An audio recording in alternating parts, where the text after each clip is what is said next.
Picture this: 381 Navy SEALs. Surrounded. Outgunned. Written off as dead by their own command. The terrain? Impossible. The enemy? Entrenched. Conventional rescue? Not even on the table. But one person, one pilot they said was too emotional, too reckless, too inexperienced, refused to let 381 American heroes die that day. Her name was Captain Delaney Thomas, 26 years old, from Ireland, and what she did next would shatter every assumption about what one determined pilot could accomplish when hundreds of lives hung in the balance. Before we dive in, let us know where you're watching from in the comments. And if you're ready for a story of courage against impossible odds, hit that subscribe button. You won't want to miss this. The morning sun cast long shadows across Kandahar Air Base. 6:30 hours. Another scorching Afghan morning on the horizon. Captain Delaney Thomas ran her hands along her A-10 Thunderbolt's titanium armor plating. Third pre-flight inspection of the day. Because for her, attention to detail wasn't just protocol, it was the difference between life and death. At 26, Delaney looked younger than her years. Born in Dublin, raised in Cork, she carried herself with that quiet intensity you see in people who've always had something to prove.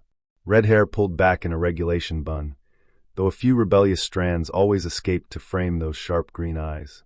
Eyes that missed nothing, forgot even less. Standing at 5 feet 4 inches and 125 pounds, she looked almost comically small next to the massive A-10 Warthog. This aircraft was a flying tank, designed for one purpose: close air support. Its 30mm GAU, 8 Avenger cannon could tear through enemy armor like paper. Its ability to absorb punishment? Legendary. But here's the thing about the A-10, it requires a pilot with surgical precision and nerves of steel to be truly effective. Delaney possessed both qualities in abundance. Her squadron mates? They only seemed to notice her perceived weaknesses. "Thomas, you're not flying today." Major Rick Sanderson's voice. Familiar. Dismissive. He approached her aircraft with that easy confidence that comes from never having to prove your worth. Tall, broad-shouldered, 12 years flying A-10s.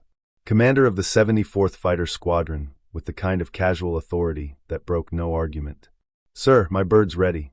I'm on the rotation schedule." Delaney didn't look up from her checklist. She'd learned to keep her voice level during these conversations. Inside, the familiar burn of frustration. Change of plans. Formation flight with the new pilots from the 23rd. I need experienced hands in the air, not someone who might get emotional under pressure. Emotional. There it was again. Delaney finally looked up, green eyes flashing. "Major, I've logged more combat hours than half the pilots you're putting up today. My targeting accuracy is in the top 5% of the squadron. I've never missed a close air support call when it—" "That's not the point, Thomas." Sanderson turned to leave, then paused. "Besides, we need someone to coordinate the ground maintenance schedule. Your attention to detail makes you perfect for logistics support." Logistics support. The same dead-end assignment that had claimed so many promising military careers. But what Sanderson didn't know, what none of them knew, was that Delaney had been preparing for something much bigger than formation flights with rookie pilots. For 8 months, she'd been studying close air support tactics with an intensity that bordered on obsession. She'd memorized every enemy weapon system in the theater, could identify friendly forces by their movement patterns alone, even learned basic Pashto to better communicate with local allies. Her fellow pilots saw this dedication as evidence of insecurity, proof that she was trying too hard to compensate for her obvious limitations. They couldn't understand that she was preparing for the moment. That moment when someone's life would depend on her skills, her knowledge, and her absolute refusal to accept that any mission was impossible. The operations briefing room buzzed with controlled chaos.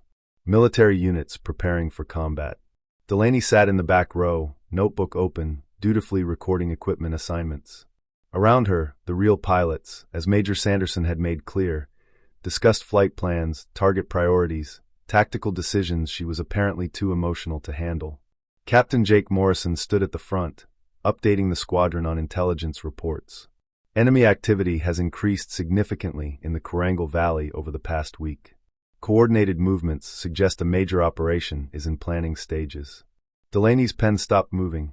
She'd been tracking the same patterns, but she'd reached a different conclusion. The enemy wasn't planning an operation. They were already executing one. The movement pattern suggested a systematic effort to cut off and isolate forward operating bases, creating kill zones where conventional rescue operations would be impossible. She raised her hand. Captain Morrison, has anyone considered that these movements might indicate a trap rather than preparation? The pattern suggests they're trying to lure our forces into a prepared ambush. Silence. Morrison's expression shifted from professional attention to barely concealed irritation. Thomas, you're here to track equipment, not analyze intelligence. Leave the tactical assessments to people actually flying the missions. Heat rose in Delaney's cheeks. Her Irish accent thickened as emotions engaged. With respect, sir, I've been studying these patterns for weeks. The enemy is using our own response protocols against us. They know we'll send rescue forces if they isolate our people, and they're preparing to. That's enough. Major Sanderson interrupted. Thomas, we appreciate your enthusiasm, but operational planning requires experience you simply don't have. Focus on your assigned duties.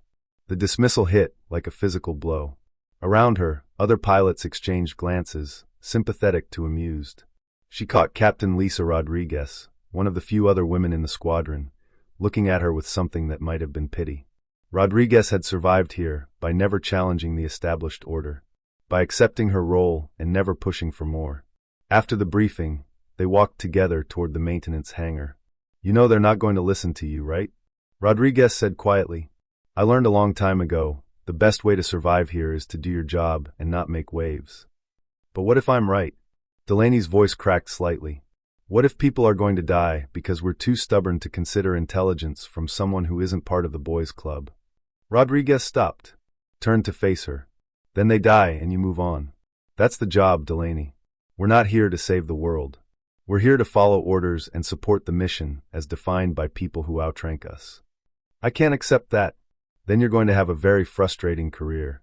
That afternoon, while conducting inventory, Delaney overheard a conversation between two maintenance chiefs that made her blood run cold.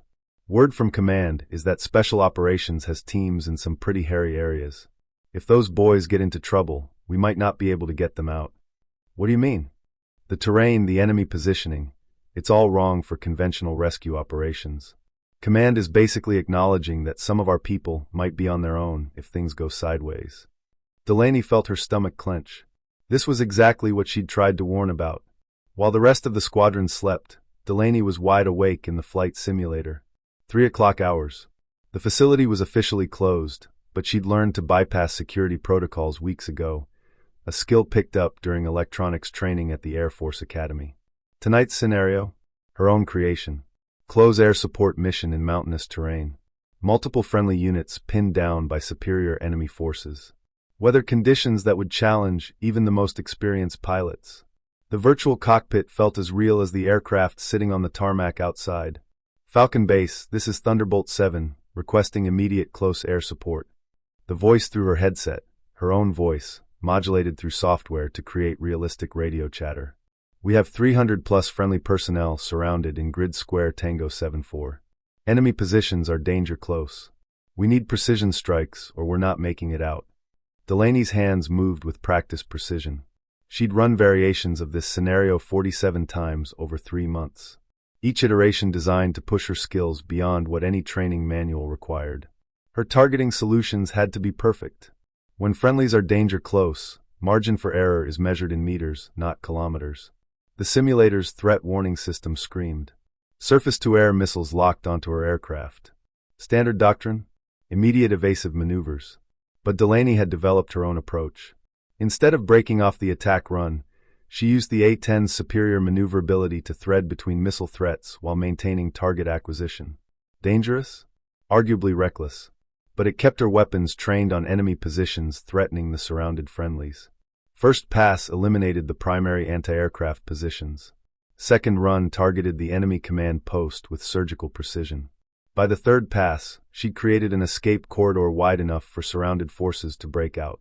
Thunderbolt 7, that was the finest display of close air support I've ever witnessed. You just saved 300 lives. Her own voice through the speakers. Delaney powered down the simulator. Sat in darkness, heart still racing from virtual adrenaline. 300 lives. The number wasn't arbitrary. It represented the approximate strength of a special operations task force, the kind of unit that operated in the most dangerous areas of Afghanistan with minimal support and maximum risk. She pulled out her detailed map of Afghanistan. Red pins marked enemy activity. Blue pins showed American bases. Yellow pins indicated areas where terrain made air support challenging. The pattern that emerged was chilling.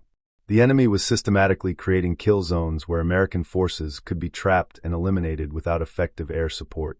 She'd tried presenting this analysis to her superiors. Her warnings had been dismissed as overactive imagination of someone desperate to prove herself. Major Sanderson had actually laughed when she suggested the enemy was sophisticated enough to develop counter-air strategies. "Thomas, you're giving these people way too much credit. They're not tactical geniuses. They're just terrorists with rifles." But Delaney knew better. What she'd discovered troubled her deeply. Special ops teams were being deployed into increasingly isolated positions, often without adequate air support coverage. The official explanation? These units were highly trained and capable of operating independently. But Delaney saw a different pattern. The enemy was learning to exploit gaps in American air support doctrine, positioning themselves in terrain that made traditional close air support difficult or impossible, then systematically isolating American forces in areas where help couldn't reach them. It was a strategy that relied on American commanders following their own rules, even when those rules led to disaster. And nobody was listening to her warnings. September 15th. The morning briefing should have been routine. It wasn't. Major Sanderson stood at the front, expression more serious than usual. "Gentlemen and ladies," he added with a glance toward Delaney and Rodriguez, "we've received priority tasking from Special Operations Command. Operation Granite Shield. Coordinated search and destroy mission targeting high-value enemy assets in the Korangal Valley." The room buzzed with excitement. This was the kind of mission pilots joined the Air Force to fly. Delaney felt her pulse quicken as Sanderson continued. "The mission profile calls for precision strikes against fortified positions in mountainous terrain. Enemy forces are well equipped with surface-to-air missiles. Overlapping fields of fire. This will be extremely challenging. I need my most experienced pilots." Captain Morrison stepped forward. "Intelligence indicates approximately 200 enemy fighters in defensive positions along 3 ridgelines. Our job is to neutralize these positions in support of a SEAL team insertion." Delaney's mind raced. This was exactly the scenario she'd been preparing for. Mountainous terrain. Precision targeting requirements. Close coordination with Special Operations Forces demanding split-second timing and surgical accuracy. Her hand started to rise. "Morrison, your flight lead. Take Walker, Henderson, and Kowalski. 4 birds should be sufficient." Sanderson turned to the rest of the squadron. "Thomas, I need you to coordinate with maintenance to ensure our birds are properly configured for the mission loadout." Equipment coordination. While her squadron flew the most important mission they'd seen in months. "Sir." Delaney raised her voice. "I'd like to volunteer for the mission. My training scores in mountainous terrain operations are—" "Thomas, we've discussed this." Sanderson's tone carried patient exasperation. "This mission requires pilots with extensive combat experience. You're not ready for this level of complexity. With respect, sir, I've logged over 300 hours in combat zones. My accuracy ratings exceed. There's a significant difference between shooting at stationary targets and engaging enemy forces that are shooting back. This mission is too important to risk on someone who's never been tested under real combat pressure." The words stung because they contained just enough truth to be devastating. Captain Rodriguez leaned over. "Delaney, sometimes it's better to wait for the right opportunity than push for something you're not ready for." "Next time what?" Delaney's voice was barely above a whisper. "Next time they'll suddenly decide I'm experienced enough? How do I get experience if I'm never allowed to participate in missions that provide it?" The briefing continued around her. But Delaney had stopped listening. 2 weeks after Operation Granite Shield's successful completion, the whispers began. Chief Master Sergeant Williams approached her with a clipboard and barely concealed suspicion. "Thomas, these numbers for the GAU-8 ammunition seem high. You sure you counted correctly? If rounds are going missing, that's a security issue." Delaney had triple-checked those numbers. "Chief, I've verified those counts personally. The numbers are accurate. We received an unexpected resupply. Unexpected shipment that you happened to be present for. Convenient timing, don't you think?" The implication hung in the air. "Chief, are you suggesting I'm involved in ammunition theft?" "I'm not implying anything, Thomas. I'm just saying these discrepancies started showing up around the same time you began spending extra hours in areas that aren't really your responsibility. Makes a person wonder what you're really doing during all those late-night equipment checks. The accusation was as unfair as it was devastating. Captain Morrison began scrutinizing her maintenance reports with unusual thoroughness. During a routine briefing, he challenged her evaluation of an A-10's hydraulic system. An evaluation's subsequent inspection proved completely accurate. Thomas, your report indicates this aircraft is fully mission capable, but you're not a certified technician. How can you be certain? Sir, I worked with Senior Airman Martinez to verify all systems. Martinez was conducting routine maintenance. You were observing and asking questions that went well beyond your assigned duties. Some people are wondering why a logistics specialist needs such detailed knowledge of weapon systems and targeting computers. The room fell silent. Every hour she'd spent in preparation, every manual she'd studied, every question she'd asked, all being twisted into evidence of inappropriate ambition. Or worse.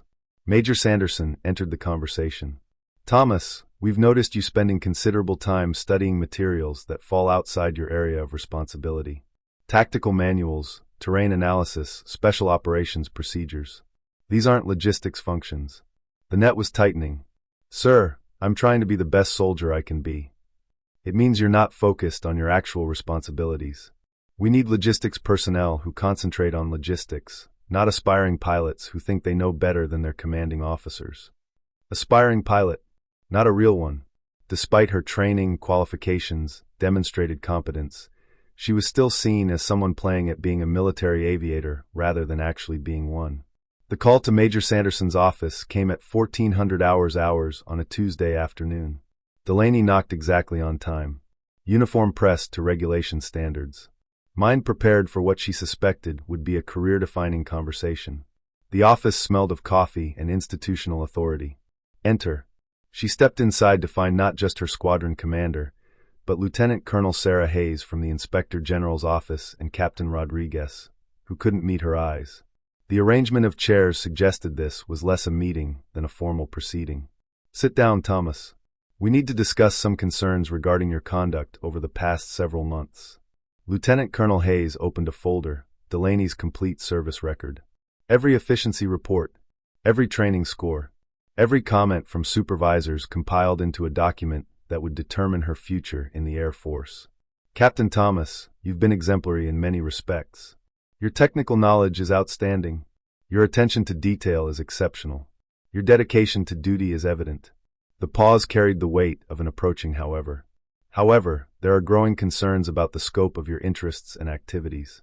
Multiple supervisors have reported that you've been studying materials and developing skills that extend well beyond your assigned duties as a logistics coordinator. Delaney felt her jaw tighten.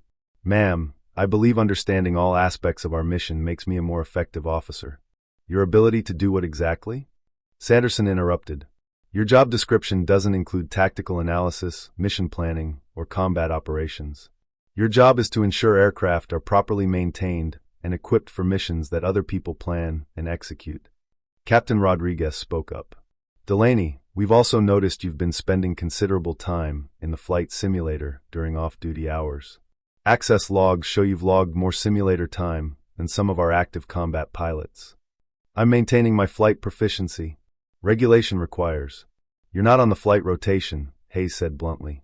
You haven't been assigned to active combat missions, so there's no requirement for you to maintain combat proficiency. The simulator time suggests you're preparing for operations you're not authorized to conduct. The accusation hung like unexploded ordnance. Months of preparation being interpreted as potential insubordination. Possibly planning for unauthorized action. Hayes leaned forward. Captain Thomas, we need to be very clear about your role going forward. Effective immediately, your access to tactical manuals, mission planning documents, and flight simulators is restricted to those directly necessary for your assigned duties. The words hit like a physical blow. Ma'am, that seems excessive for someone who's never violated any regulation. Never violated any written regulation, Hayes corrected. But you have violated the implicit understanding that officers focus on their assigned responsibilities rather than pursuing unauthorized objectives. This isn't punishment, Thomas. It's guidance intended to help you refocus where you belong. Rodriguez's voice carried what might have been sympathy. Delaney, the Air Force needs officers who excel within their assigned roles, not officers who constantly push against boundaries. You can have a successful career if you embrace what you're actually here to do. And what if what I'm here to do isn't enough? Delaney's Irish accent thickened as emotion threatened her professional facade. What if there comes a time when following orders and staying in my lane means watching people die who could be saved? Sanderson's expression hardened. Then that's not your problem to solve, Captain. That's a decision for people with the rank, experience, and authority to make such calls.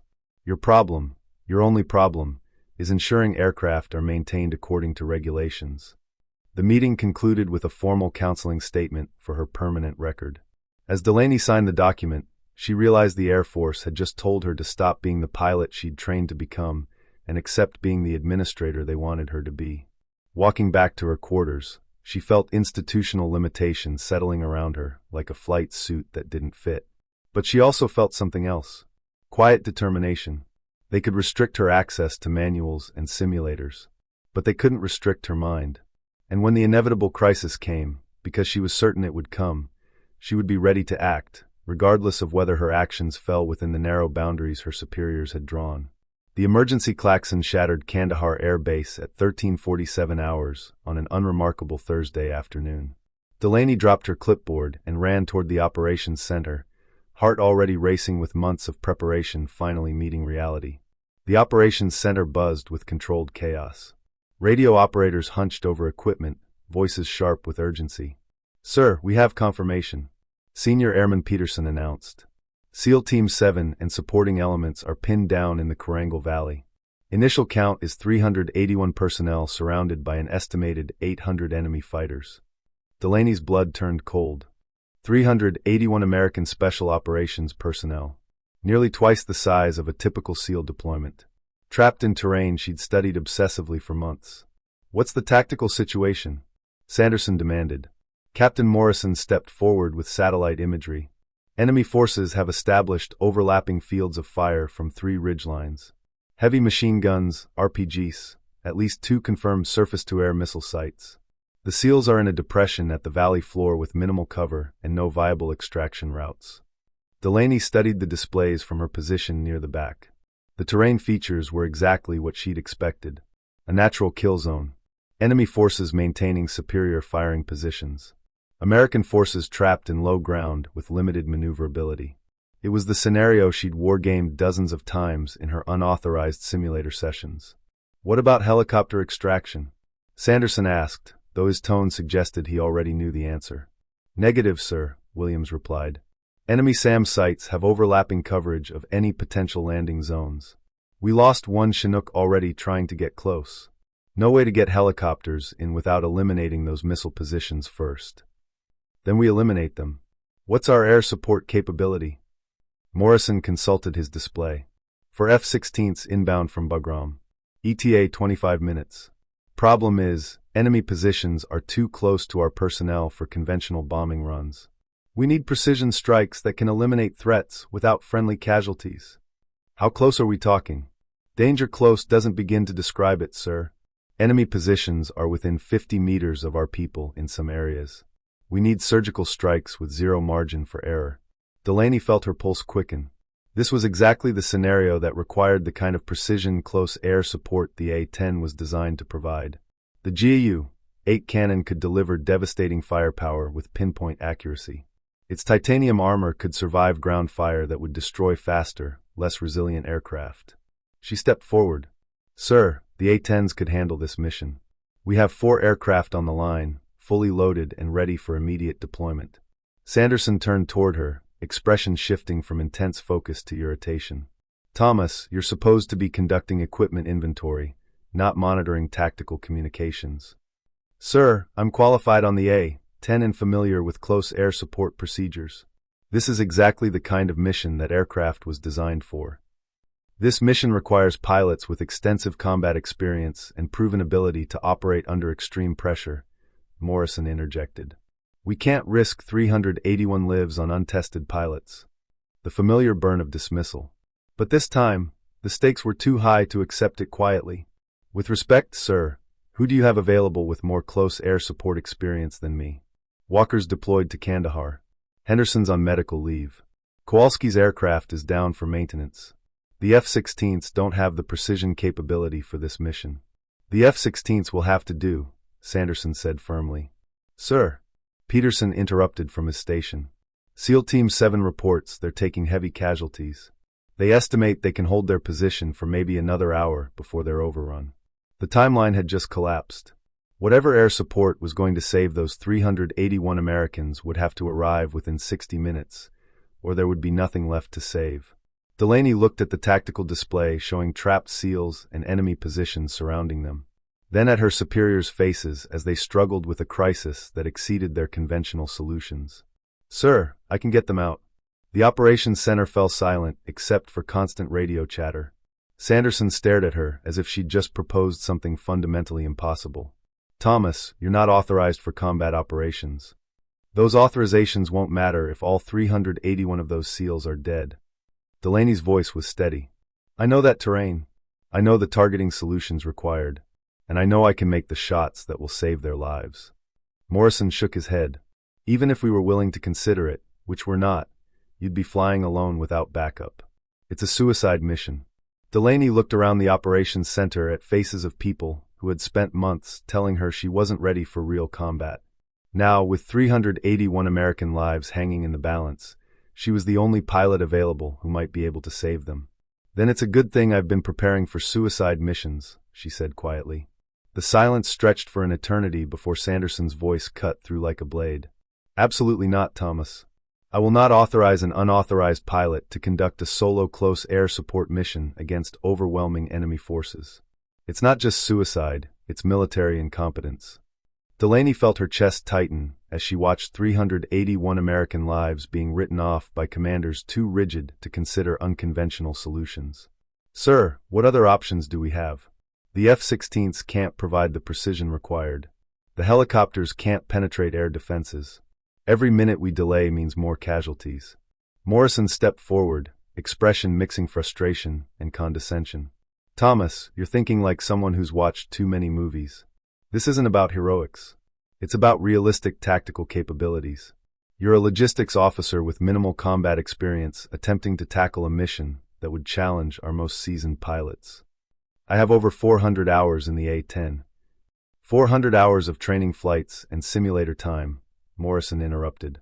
You've never conducted close air support under enemy fire, never maintained target acquisition while surface-to-air missiles track your aircraft, never faced the kind of split-second decisions that separate successful missions from catastrophic failures.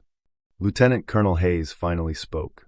Captain Thomas, even if your flying skills were adequate, which they're not, the mission parameters exceed any reasonable risk assessment. You'd be flying alone into a heavily defended area with multiple SAM sites and hundreds of enemy fighters. It's not just suicide. It's recklessness. Delaney looked around at officers who had already decided 381 SEALs were acceptable casualties rather than risk one unauthorized pilot on an unconventional mission. So what's the alternative? We wait for the F-16s and hope they can somehow provide precision strikes close enough to help without hitting our own people. The alternative, Sanderson said firmly, is that we follow established procedures and deploy assets according to their intended capabilities.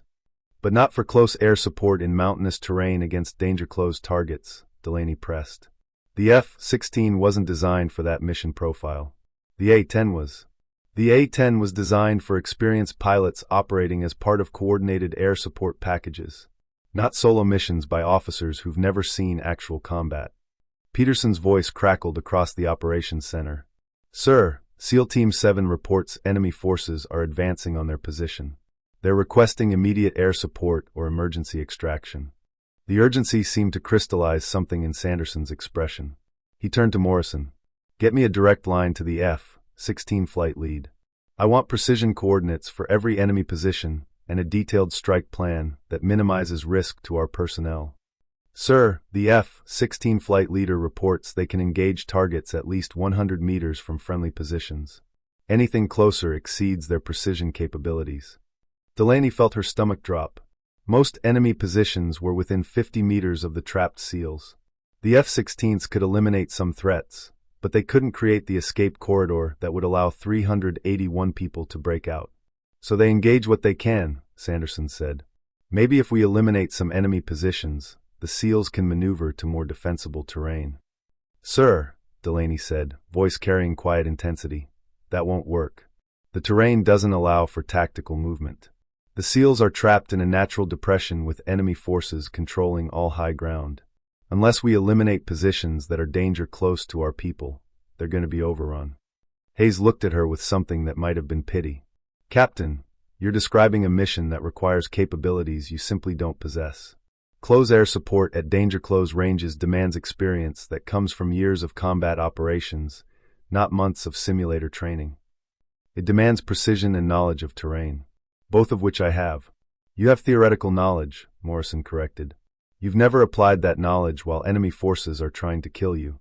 Combat changes everything: stress levels, decision-making, fine motor control. Training can't simulate the psychological pressure of actual combat. Sanderson's radio crackled.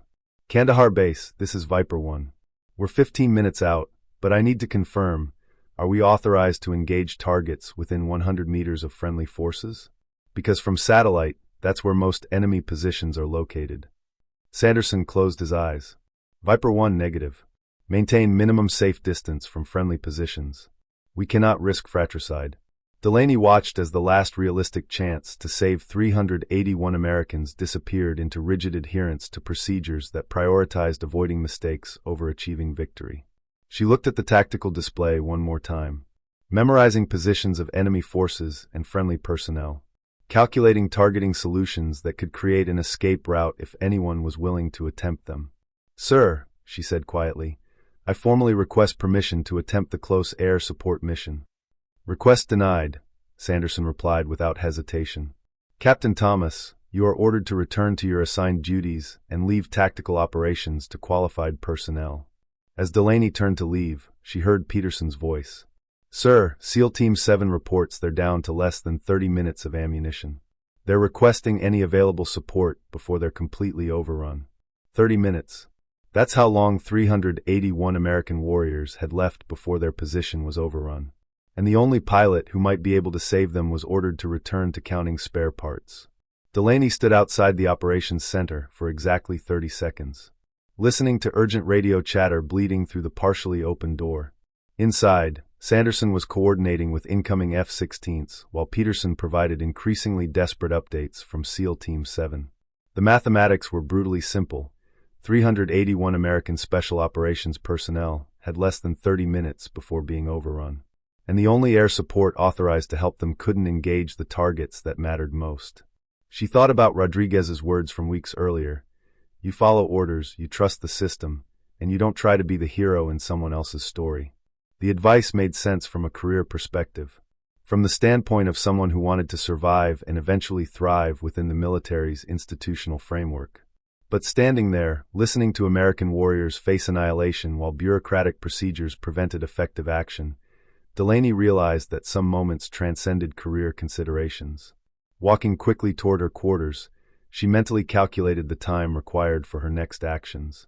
5 minutes to reach her room and retrieve flight gear. 3 minutes to reach the flight line. 2 minutes for abbreviated pre-flight inspection.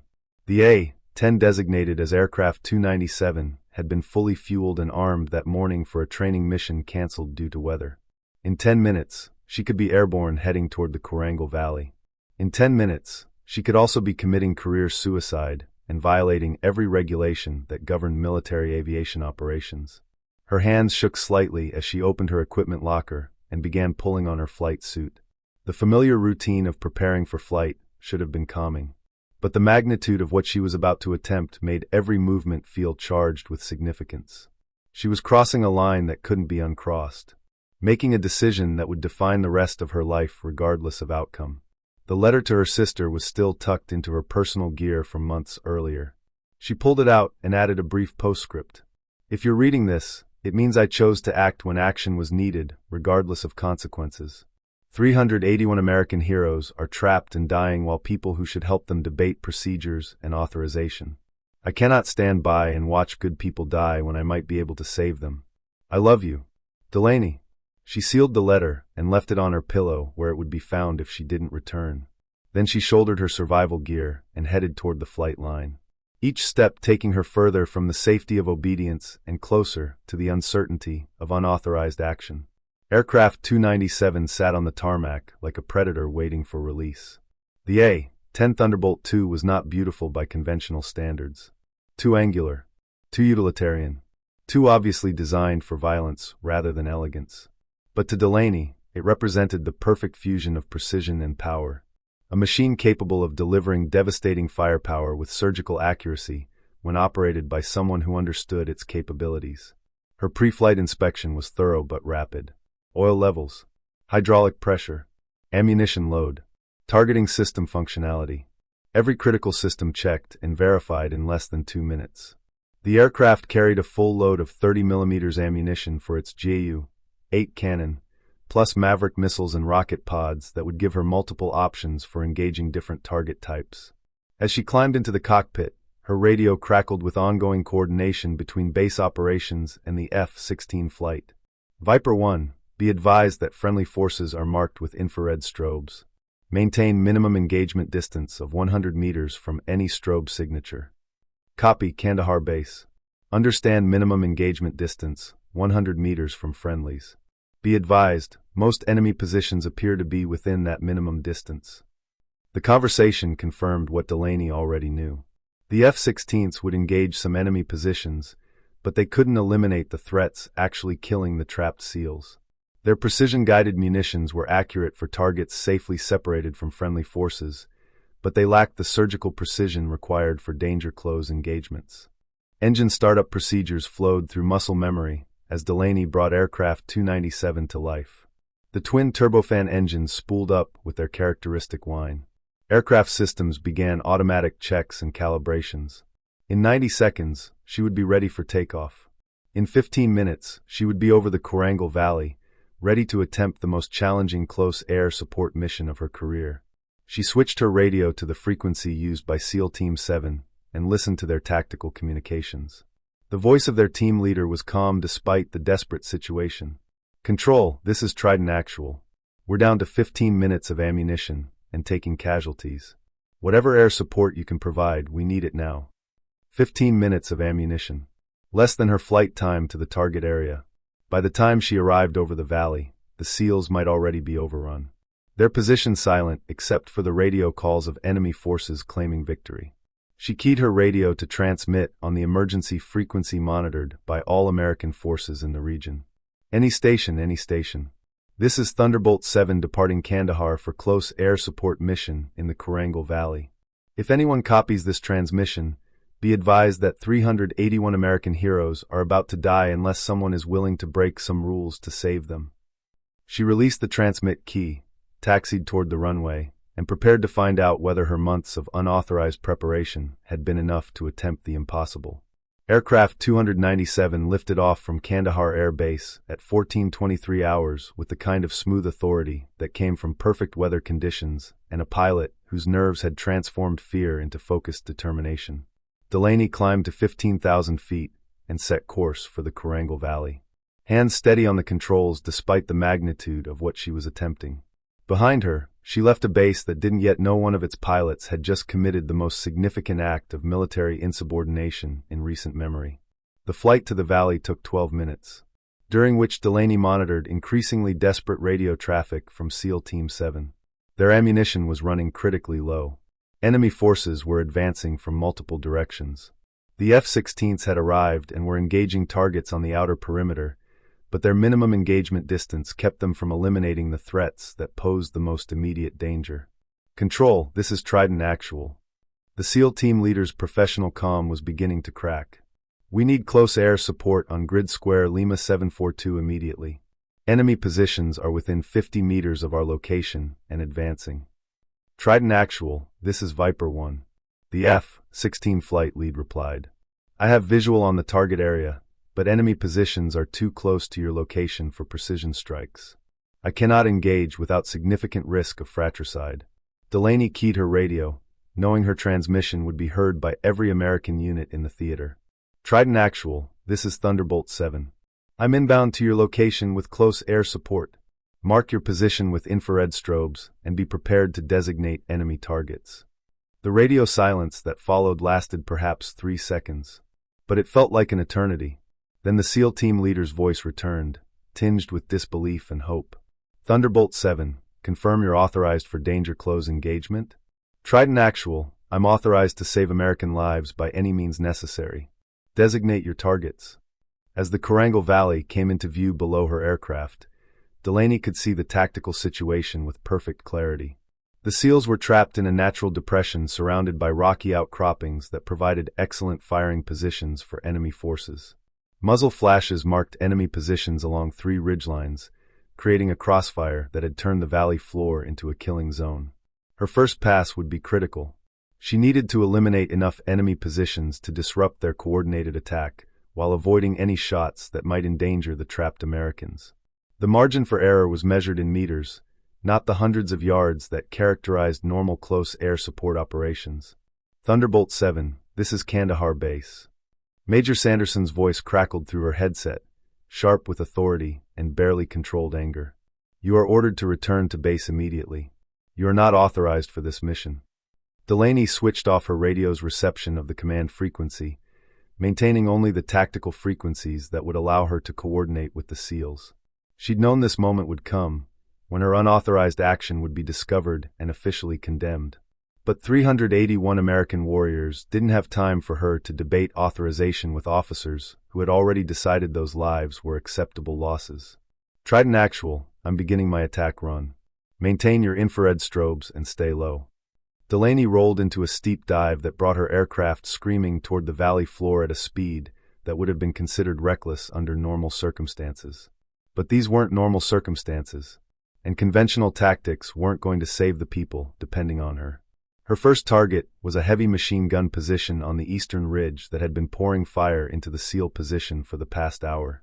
The Gu-8 cannon fired in controlled bursts that sent 30mm rounds into the rocky outcropping with surgical precision. BRRRT. The enemy position disappeared in a cloud of dust and debris, its threat eliminated without endangering any American personnel. Banking hard to the left, Delaney lined up on her second target, a group of enemy fighters who had been advancing down the northern slope toward the trapped SEALs. Her cannon fire swept across their position like a scythe, eliminating the threat and buying precious time for the Americans below. Thunderbolt 7, that's good hits on both targets. The SEAL team leader's voice now carried a note of genuine hope. We've got enemy movement on the western ridge, approximately 75 meters from our position. 75 meters. Well within the danger close range that had prevented the F-16s from engaging. Delaney rolled into another attack run, her targeting system locked onto enemy positions that were closer to friendly forces than anyone had ever attempted to engage with the A-10's cannon. The shots had to be perfect. At this range, any error would result in American casualties that would make her unauthorized mission a catastrophic failure rather than a desperate success. But as she lined up her targeting reticle and felt the familiar vibration of the Gu-8 cannon engaging, Delaney knew that her months of preparation had been leading to exactly this moment. Behind her, radio calls from Kandahar Base demanded her immediate return. Ahead of her, 381 American heroes waited for someone to prove that the impossible was just another word for something that hadn't been attempted by the right person yet. The command center at Kandahar Air Base erupted in controlled chaos as Major Sanderson stared at the radar display showing aircraft 297's unauthorized departure. The blip representing Delaney's A-10 moved steadily toward the Korangal Valley, each mile taking her further from the safety of base operations and deeper into a situation that could end her career or her life. Sir, we have confirmation that Captain Thomas has departed in aircraft 297 without authorization. Senior Airman Peterson's voice was tight with professional stress. She's not responding to our calls on the command frequency. Lieutenant Colonel Hayes stood beside Sanderson, expression shifting between disbelief and grudging respect. Major, one of your pilots has just committed the most significant act of insubordination I've witnessed in 20 years of military service. What's your response? Sanderson's jaw worked silently as he processed the magnitude of what Delaney had done. She hadn't just violated direct orders. She'd stolen a multi-million-dollar aircraft to conduct an unauthorized combat mission in direct defiance of her commanding officer. By any measure of military justice, She'd just destroyed her career and possibly earned herself a court-martial. Get me a direct line to the F-16 flight lead. I need to know exactly what's happening over that valley. Captain Morrison quickly established communication with Viper 1, whose voice crackled through the command center speakers with a mixture of professional bewilderment and tactical concern. Kandahar Base, this is Viper 1. Be advised, we have an A-10 conducting close air support operations in our area of responsibility. The pilot appears to be engaging targets at extremely close range to friendly forces. How close? Hayes demanded. Ma'am, closer than I've ever seen attempted in combat operations. This pilot is putting rounds within 25 meters of American personnel. It's either the most precise flying I've ever witnessed or the most reckless. Peterson's radio crackled with transmissions from SEAL Team 7, their tactical frequency now patched into the command center's audio system. The voice of Trident Actual filled the operations room with real-time reports from the battlefield. Thunderbolt 7, that's another confirmed hit on enemy positions. You just eliminated the machine gun nest that was pinning down our eastern flank. Sanderson felt something cold settle in his stomach as he listened to the tactical communications. Delaney wasn't just conducting an unauthorized mission. She was succeeding at it. Her precision strikes were systematically eliminating enemy positions that had been considered untouchable due to their proximity to American forces. Sir, we have confirmation that SEAL Team 7 reports they've regained tactical mobility. They're requesting continued close air support to establish an extraction corridor. Captain Rodriguez, who had been silent during the crisis, finally spoke. Major, regardless of the unauthorized nature of her actions, Captain Thomas appears to be saving American lives. What are our options for supporting her mission? Supporting her mission? Hayes replied sharply. She's conducting an unauthorized combat operation in violation of direct orders. The appropriate response is to order her immediate return to base and prepare for disciplinary action. Morrison pointed to the tactical display showing the Korangal Valley. Ma'am, with respect, she's currently the only air asset capable of providing the precision strikes necessary to extract those SEALs. The F-16s can't engage targets that close to friendly forces. Sanderson found himself facing a command decision that would define not just Delaney's career, but his own leadership legacy. He could continue demanding her return, potentially costing 381 American lives to preserve military discipline. Or he could provide support for an unauthorized mission that was proving more effective than any conventional response. Viper 1, this is Kandahar Base. What's your assessment of Thunderbolt 7's tactical performance? The F-16 pilot's response was immediate and unequivocal. Sir, this is the most precise close air support I've ever observed. The pilot is placing rounds exactly where they need to go without any risk to friendly forces. Whoever's flying that A-10 knows what they're doing. Hayes stepped closer to Sanderson, voice low but carrying institutional authority. Major, if you provide any form of support or endorsement for this unauthorized action, you'll be complicit in the violation of military regulations. Think carefully about your next decision. But before Sanderson could respond, Peterson's voice cut through the debate with urgency that silenced all other considerations. Sir, SEAL Team 7 reports they're beginning tactical movement toward the extraction point. They're requesting continued air support to maintain the corridor that Thunderbolt 7 has created. On the tactical display, the blue icons representing American forces were moving for the first time in hours, advancing through gaps in enemy positions that Delaney's precision strikes had carved out of what had been an impenetrable defensive network. Her unauthorized mission wasn't just succeeding. It was accomplishing what conventional air support had deemed impossible. Sir, Morrison said quietly, 381 American warriors are moving towards safety because one pilot refused to accept that the mission was impossible. Whatever disciplinary action follows, right now she's proving that sometimes breaking rules saves lives. Sanderson stared at the display showing American forces finally able to maneuver toward extraction, while an unauthorized A-10 pilot provided the kind of precision air support that only existed in training manuals and tactical fantasies.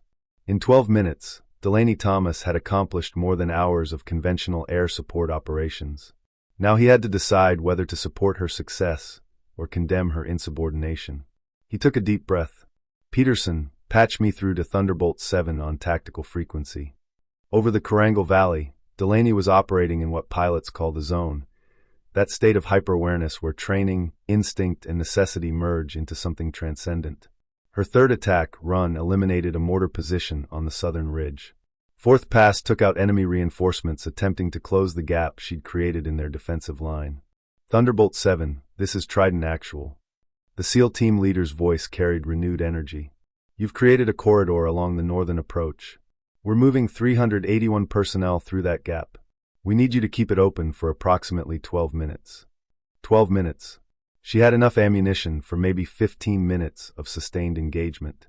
After that, she'd be a flying tank with no teeth. Her threat warning system screamed as enemy surface-to-air missiles locked onto her aircraft. Here it was, the moment Morrison had warned about. The psychological pressure of actual combat. Enemy forces trying to kill you while you maintain precision targeting. Delaney didn't break off the attack run. Instead, she used the A-10's maneuverability to thread between missile threats while maintaining target acquisition. The missiles streaked past her aircraft, close enough that she could see their contrails, but her focus never wavered from the enemy positions threatening the extraction corridor. BRRRT. Another enemy position eliminated. Thunderbolt 7, this is Kandahar Base. Sanderson's voice, but different now. Less command authority, more tactical coordination. Be advised, we're scrambling 2 additional A-10s to provide backup. ETA 18 minutes. Can you maintain the corridor until they arrive? For a moment, Delaney couldn't process what she was hearing. Sanderson wasn't ordering her back. He was sending reinforcements. Kandahar Base, Thunderbolt 7. I can maintain the corridor. Ammunition status is adequate for the timeline. A slight lie. She had maybe 10 minutes of sustained fire left. But the SEALs needed 12 minutes to complete their extraction. She'd make it work. Had to make it work. Her next series of passes were a masterclass in precision fire control. Each burst of the GAU-8 cannon eliminated threats without endangering the American forces moving through the corridor below. She could see them now, 381 warriors moving with tactical precision through terrain that had been their death trap just minutes ago. But enemy forces were adapting, shifting their positions, attempting to close the corridor she'd created. Trident Actual, enemy fighters moving to close your escape route. Grid Square Lima 745. Approximately 40 combatants. Copy, Thunderbolt 7. Can you engage? Delaney checked her ammunition counter. The target would require a significant expenditure of rounds. Rounds she might need for other threats. But if she didn't eliminate this group, 381 Americans would be trapped again with no way out. The decision took less than a second. Engaging now. She rolled into a steep dive that brought her dangerously close to the valley floor.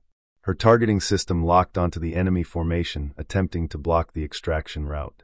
The GAU-8 cannon roared to life, sending a devastating stream of 30mm rounds into the enemy position. When she pulled up from the attack run, the corridor remained open. But her ammunition counter showed less than 5 minutes of sustained fire remaining. Kandahar Base, Thunderbolt 7. Be advised, ammunition status is critical. How long until backup arrives? Thunderbolt 7, backup is 14 minutes out. 14 minutes. She had ammunition for maybe 5. The mathematics were brutal, but the decision was simple. She'd stay over that valley and protect those SEALs until her cannon ran dry. And if enemy forces were still threatening them after that, she'd use her aircraft as a weapon in ways the manual never intended. Roger, Kandahar Base. We'll maintain coverage. She switched to the SEAL frequency. Trident Actual, Thunderbolt 7. How long until you're clear of the valley? Thunderbolt 7, we need 8 more minutes to reach the extraction point. 8 minutes. She had ammunition for 5. This was going to be close. Delaney's ammunition counter clicked down with each burst of the GAU-8 cannon. 5 minutes became 4. 4 became 3. Below her, 381 American warriors moved steadily towards safety, but enemy forces were making a final desperate attempt to prevent their escape. Thunderbolt 7, multiple enemy positions converging on our extraction point. Trident Actual's voice carried new urgency. We need fire support on 3 separate targets, grid squares Lima 748, 749, and 750. 3 targets. Delaney checked her ammunition counter again. She had enough rounds for maybe 2.5 engagements. Not 3. Trident Actual, prioritize targets. I have limited ammunition remaining. A brief pause. She could imagine the SEAL commander making calculations, which threat would kill the most of his people if left unengaged. Thunderbolt 7, engage 748 first, then 750. We'll suppress 749 with our remaining ammunition. Roger. Engaging 748. Her attack run was textbook perfect. The enemy position disappeared in a cloud of dust and debris. Ammunition counter, 3 minutes remaining. She banked hard toward grid square 750, lining up for what would likely be her final effective attack run. That's when her threat warning system lit up like a Christmas tree. Multiple missile locks. Surface-to-air missiles launching from positions she hadn't identified. The enemy had been holding some SAM sites in reserve, waiting for the moment when she'd be most vulnerable. And that moment was now. Standard doctrine, break off the attack. Deploy countermeasures. Evade the missiles. But breaking off the attack meant abandoning 381 Americans in their moment of greatest need. Delaney's hands moved across the controls with practiced precision. She deployed chaff and flares, decoys designed to confuse the incoming missiles. But she didn't break off the attack run. Instead, she dove toward the enemy position at 750, using terrain features to mask her aircraft from some of the missile radars while maintaining target acquisition. The A-10 shuddered as one missile detonated close enough to cause minor damage. Warning lights illuminated her cockpit. Hydraulic pressure drop in the secondary system, minor structural damage to the left stabilizer. But the aircraft kept flying. That was the beauty of the A-10. It was designed to absorb punishment and keep fighting. BRRRT. The enemy position at 750 ceased to exist. Ammunition counter, 90 seconds remaining. Thunderbolt 7, all personnel are at the extraction point. Trident Actual's voice carried something between relief and disbelief. Helicopters are inbound for pickup. You did it. You actually did it. But Delaney's threat warning system was still screaming. More enemy fighters were converging on the extraction point. One final push to kill Americans before they could be evacuated. She had 90 seconds of ammunition left. The enemy concentration would require at least 2 minutes of sustained fire to eliminate. The mathematics didn't work. But mathematics didn't account for determination.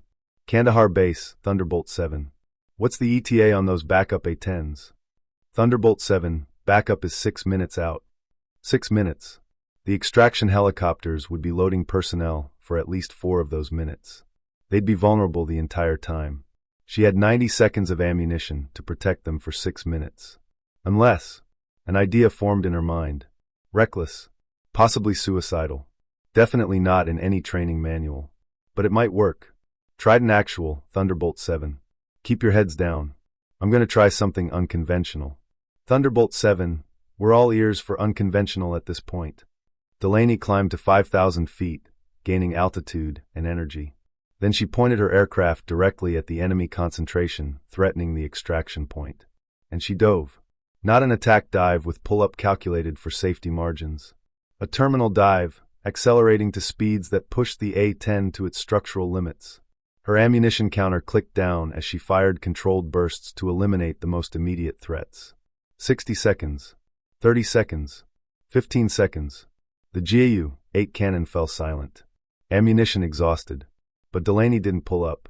She continued her dive directly toward the remaining enemy positions, her aircraft screaming toward them at nearly 400 knots. In the command center at Kandahar, Peterson's voice was sharp with alarm. Sir, Thunderbolt 7 is not pulling up. She's on a collision course with. At the last possible second, Delaney pulled back on the stick with every ounce of strength she possessed. The A-10 pulled up from the dive so close to the ground that her jet wash kicked up massive clouds of dust and debris that completely obscured the enemy positions. The sheer violence of her low-altitude pass, the roar of twin turbofan engines at full power just meters above the ground, sent enemy fighters scattering in panic. It wasn't precision fire. It was psychological warfare delivered at 400 knots. And it bought the extraction helicopters the time they needed. Kandahar Base, Thunderbolt 7. Ammunition exhausted. Proceeding to orbit the extraction point until backup arrives. If anyone wants to shoot at those helicopters, they'll have to do it with me in the way. Sanderson's voice came through her headset, and for the first time since she'd known him, there was something like respect in his tone. Thunderbolt 7, backup is 3 minutes out. Well done, Captain. Well done. 3 minutes later, 2 fully armed A-10s arrived to provide cover. 5 minutes after that, the last of 381 SEALs lifted off in extraction helicopters, heading toward safety. 0 American casualties during the extraction operation. Mission accomplished. As Delaney turned aircraft 297 toward Kandahar, she noticed her hands were shaking on the controls.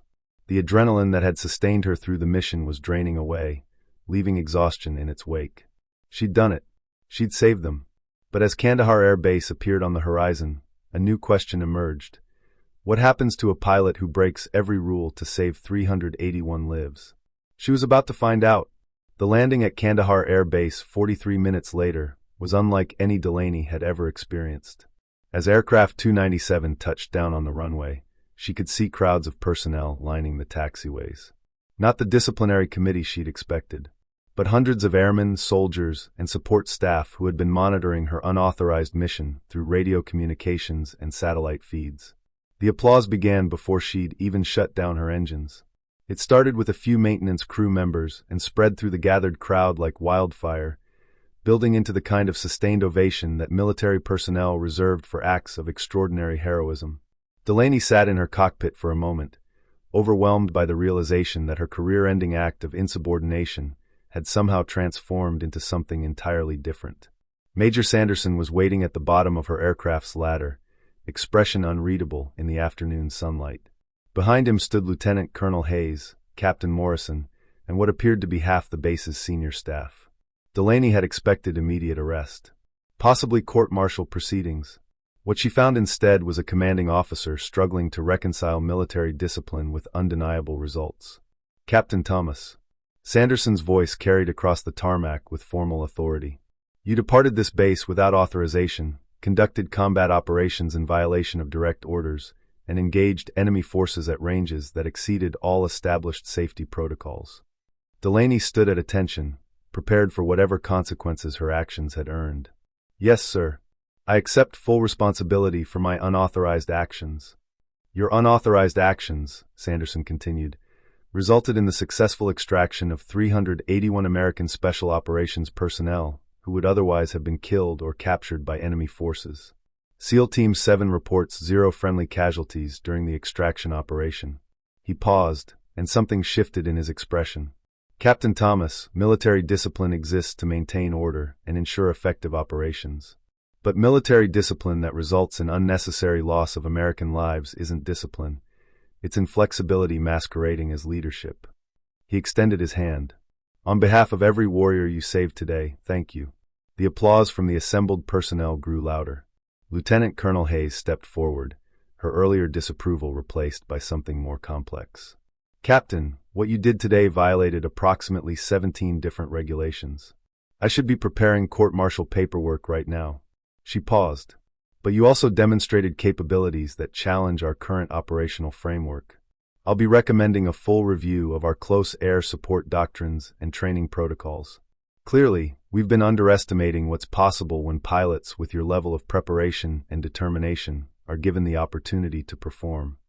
Captain Rodriguez pushed through the crowd, tears streaming down her face.